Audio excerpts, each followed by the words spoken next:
Hello students, good morning. So once again welcome to the channel. So चलिए आज एक नया टॉपिक स्टार्ट करते हैं, that is development leading towards the Bohr model of atom and this is from class 11th। As you know we are starting our chapter, we have started the chapter structure of atom, second chapter. Yes, और जो बच्चे पहले से video देख रहे हैं उन्हें पता है कि अभी तक हम क्या कर चुके हैं।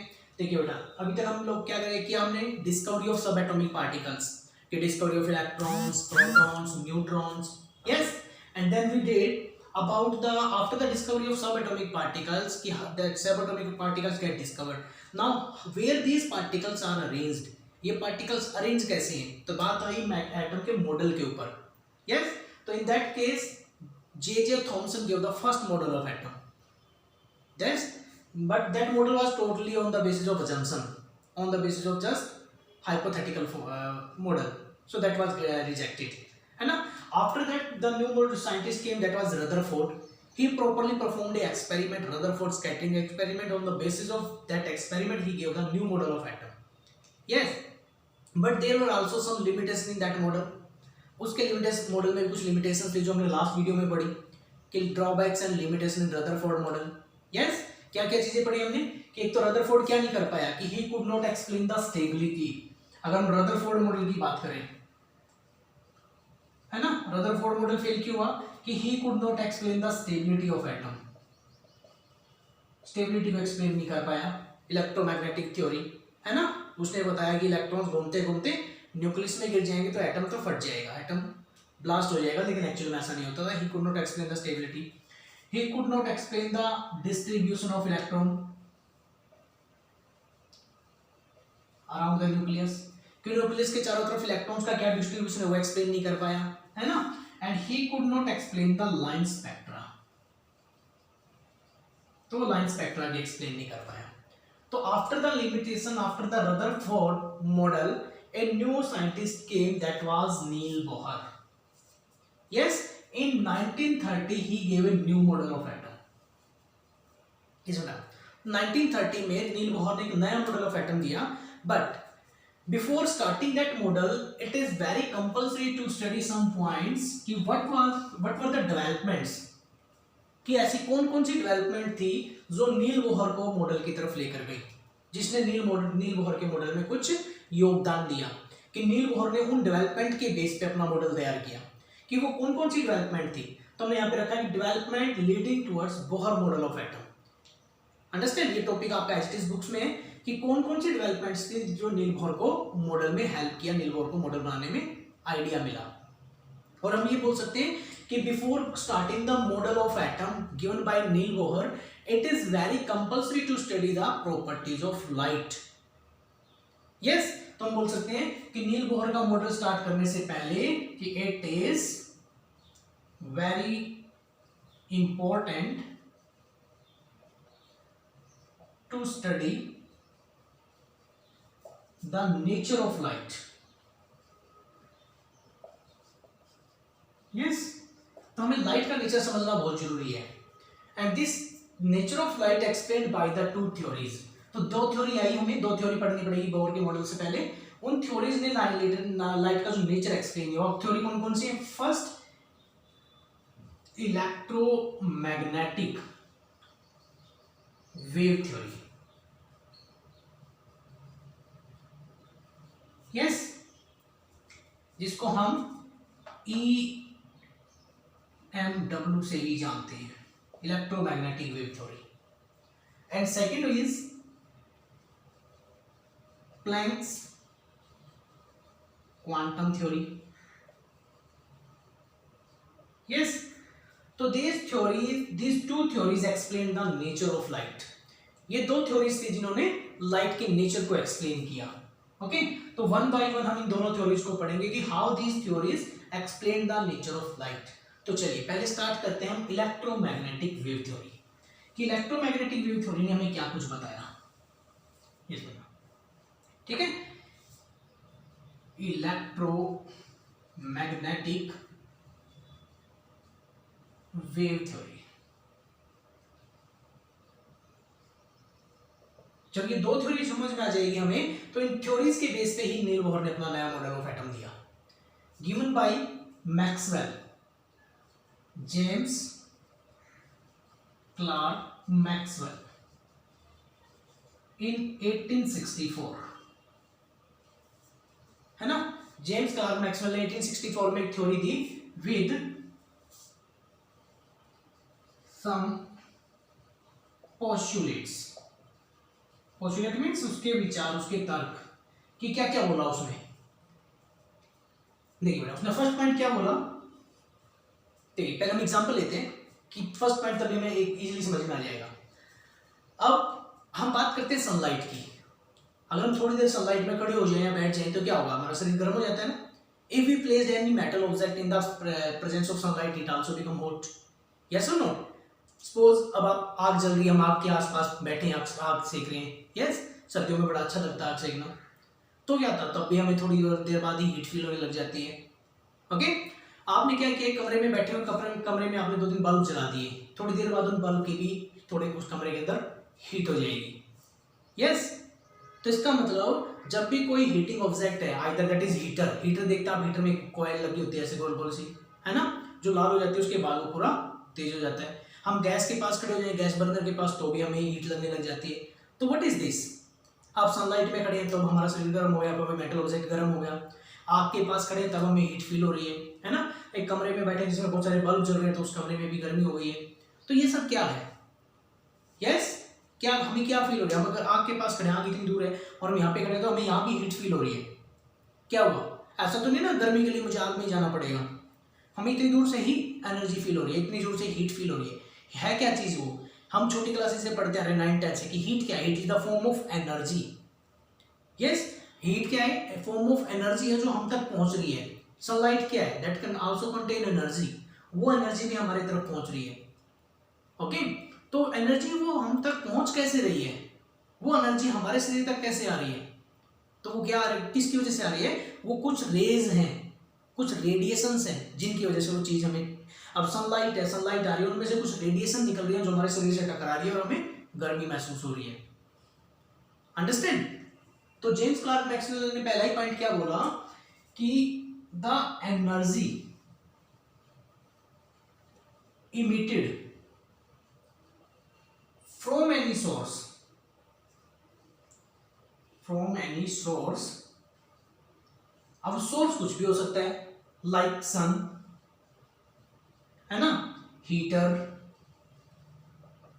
बल्ब एक्सेट्रा, कि the energy emitted from any source emits in the form of radiation, in the form of radiation, and that energy is called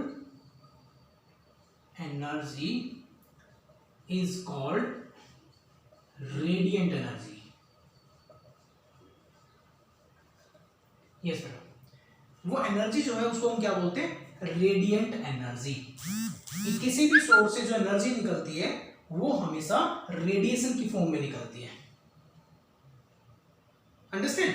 अब मान लिया हमारे पास सन एक सोर्स है, सन से अगर एनर्जी रिलीज हो रही है तो वो भी किस फॉर्म में एनर्जी हो रही है रिलीज, वो रेडिएशन की फॉर्म में आ रही है। लेकिन अब हम ये पढ़ेंगे आगे रेडिएशन कैसे रिलीज हो रही है, रेडिएशन के बारे में पढ़ेंगे, है ना। चलिए सेकंड पॉइंट क्या कह रहे हैं कि these radiation are emitting continuously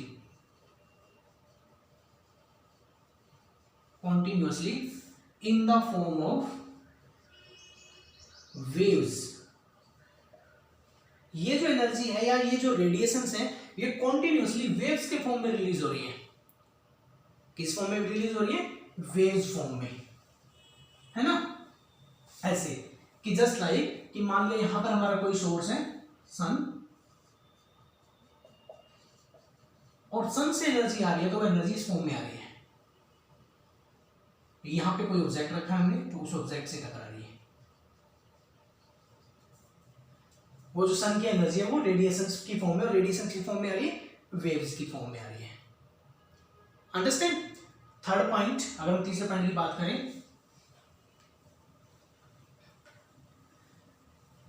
कि दीज वेव्स, अब इनको इलेक्ट्रोमैग्नेटिक वेव्स क्यों बोलते हैं?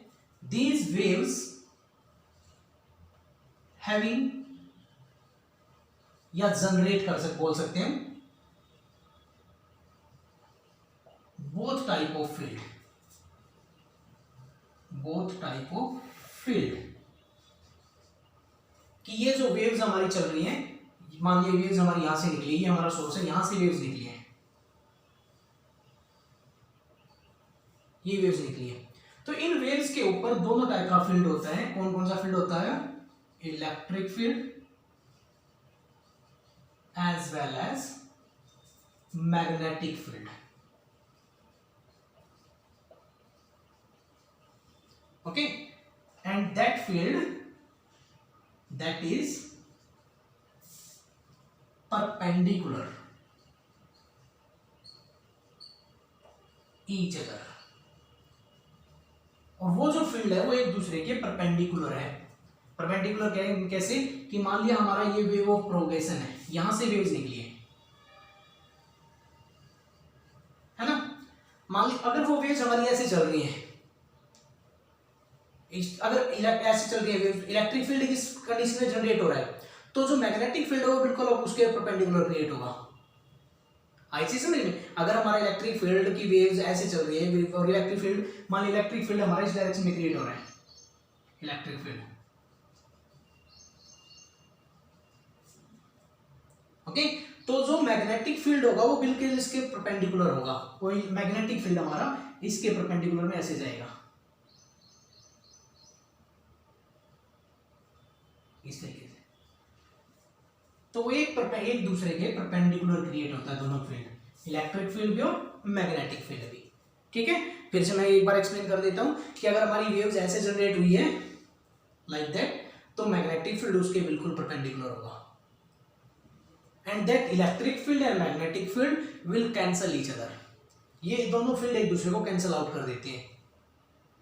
अंडरस्टैंड? इसलिए अगर ये वेव्स हमारी किसी भी फील्ड के अंदर से गुजरेंगी, मान लिया हमने इसके ऊपर क्या किया कि एक्स्ट्रा फील्ड अप्लाई कर दिया, उनके अंदर से गुजरेगी, तो ये डाइवर्ट नहीं होगी, ये सीधा निकल जाएगी, क्योंकि वो भी दोनों टाइप का फील्ड क्रिएट कर रही है और दोनों टाइप के फील्ड से क्या हुआ, नलीफाई हो गया एक दूसरे का इफेक्ट, है ना। इसी तरह हम देखते हैं घर के बाहर अगर जैसे हाई टेंशन वायर्स लगी हुई हैं, तो सनलाइट तो उनके अंदर से भी निकल आती है, निकल जाती है ना, तो ऐसा तो नहीं है ना कि सनलाइट उनके बीच में से निकली तो वो इधर उधर चिपक गई, इधर उधर ट्रांसफर होगी। सनलाइट मान लीजिए दो वायर हमारी ऐसे है, ओके, और इनके बीच से निकल के जा रही है सनलाइट, तो वो तो सीधा ही जाएगी। अंडरस्टैंड? क्योंकि ये जो फील्ड क्रिएट हो रहा है इलेक्ट्रिक और मैग्नेटिक, वो एक दूसरे के इफेक्ट को खत्म कर देता है, नलीफाई कर देता है। Understand? So this was the third point, that's why these waves are known as electromagnetic waves. इसलिए इन वेव्स को हम क्या बोलते हैं? Electromagnetic waves. पॉइंट समझ में आ गया? 3 पॉइंट हमने बात की कि किसी भी सोर्स से एनर्जी निकलती है तो वो हमेशा रेडिएशन की फॉर्म में निकलती है, और वो रेडिएशन कैसे चलती है? वो रेडिएशंस वेव्स की फॉर्म में चलती हैं ऐसे, है ना। उन वेव्स के ऊपर दोनों टाइप का फील्ड होता है, इलेक्ट्रिक फील्ड भी है और मैग्नेटिक फील्ड भी, इसलिए वेव्स को क्या बोलते हैं? Electromagnetic waves. ओके, चलिए नेक्स्ट पॉइंट पे बात करते हैं, fourth point. These waves travel with the speed of light.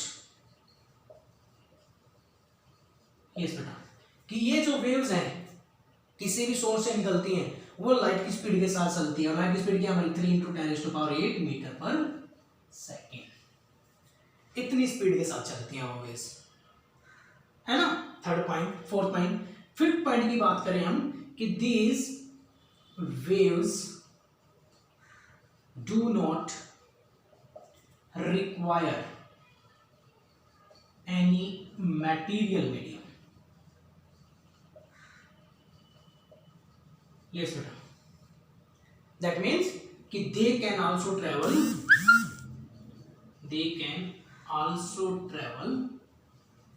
in vacuum।